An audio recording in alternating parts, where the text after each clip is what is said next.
Today is November 30, as the day I'm recording this. That means tomorrow we step into December.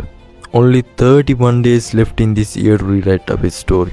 People are gonna enter 2026 carrying either pride or regret. Most of us, if we are honest, have something we wish we did better. Me, I'm not different. This year I let lust win more battles than my goals did. I spent more time escaping reality than building it. And yeah, I regret that.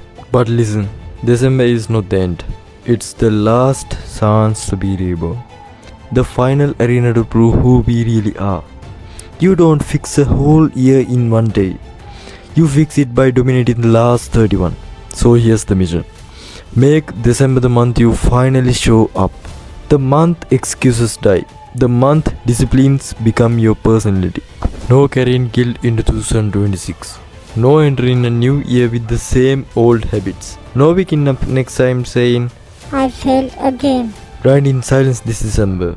Rebuild yourself brick by brick. Train like an empire defends on you. Because it does, brother. And when 2026 comes, let it meet the version of you that has no apologies, no regrets, no unfinished business. December is our comeback.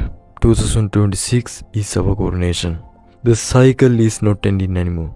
We are.